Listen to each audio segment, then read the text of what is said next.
Booktube, my name is Elizabeth and welcome to Book Babble. Today is Sunday and no it's not. Today is Monday and that is usually when I do my weekly wrap up. It is also day 7 of the Booktube-a-thon. I'm gonna have to stop doing this soon because I can't go all the way to 30. But I read a lot this week, so let's just continue on with the weekly wrap up.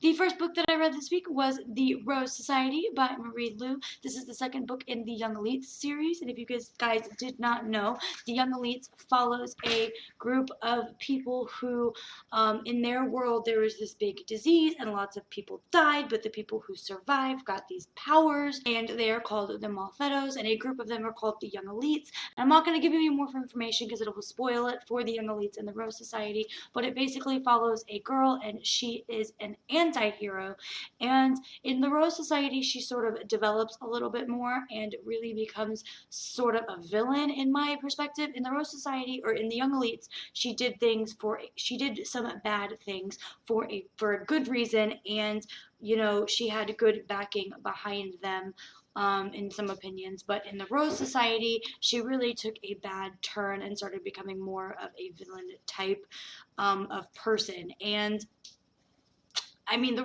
don't get me wrong, it's really, really good. Reading a story from the perspective of a villain or a anti-hero is so intriguing, but being in the mindset of someone who is just so evil is interesting. But I don't want to say too much because I don't want to give it away for people who haven't read the story, but I really do recommend it. It's a great fantasy series, and if you guys want something a little bit different, I highly recommend it. Reading it from the villain's perspective is really, really interesting. After the Rose Society, I read issues 1, 2, and 3 of Tokyo Ghost by Rick Remender. I really love this comic series. This is a dystopian, futuristic book. Comic book, and it is set in like very future LA, and it's like underwater, and it's like decimated, and it's gross and polluted, and there's a whole bunch, like LA is now like all these little islands because of the water level rising, and it's just really good. I'm not really sure where the story is going at the moment, but there is a couple in here and they just give me the feels. It doesn't seem like the type of story that would really have me feeling for the main couple in this comic series, but I really do. I really enjoy this. There is adult language and there is adult content, so if you guys are not interested in reading something like that, I don't recommend this for you. But if you don't mind all of that stuff, this is a really, really good comic series.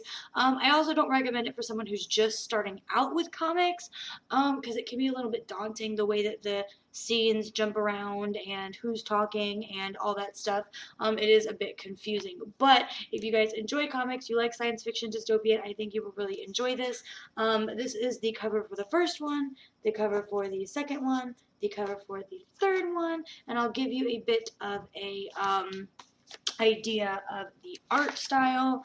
This is like the first page, and let me flip to a different page that's not so like that doesn't have any spoilers.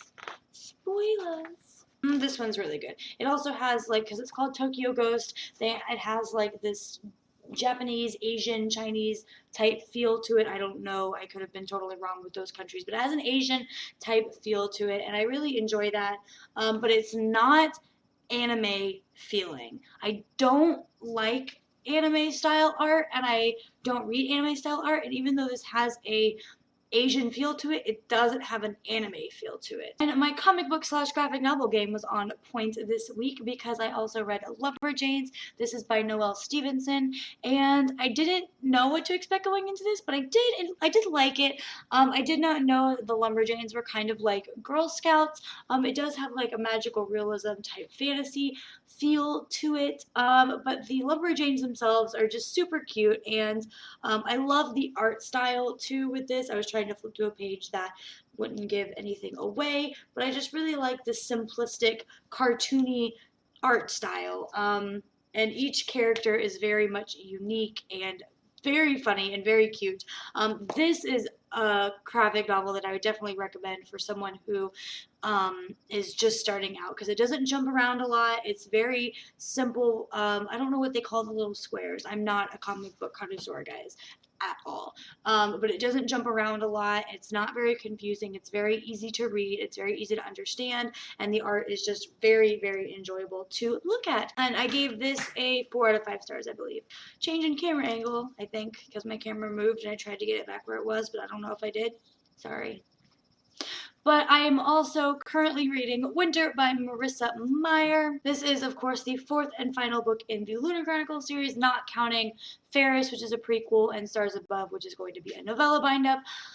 I loved this series. I love this series so much. Right now, I'm on page like 520, I think, out of 800, so I still have a ways to go, but this week is the book nerdathon. I did a video on it yesterday, so if you want some information on that, go check it out. But I'm going to really, really try to finish this today so I can read the rest of the books on my book nerdathon at TBR, but I love this series. I can't recommend it enough. If you guys have read the entire Lunar Chronicles series and you are reading Winter this month, please join us for the live show on January 3rd. Me and Chloe over at the Bina Bibliophile are going to be doing a live show for the Once Upon a Read Along, where we pick a book to read every single month. On our Goodreads page, which is linked down below, we have a schedule for the next 6 months of all of the books that we are reading. So go check it out and see if you guys would like to join and participate with us and talk with us about all of these great, wonderful books that we're reading. But that is it for the weekly wrap-up, guys. I hope you enjoyed it. Today is also day 7 of the Vlogmas, so I will be coming back tomorrow with day 8. So I will see you guys in the next one. Bye!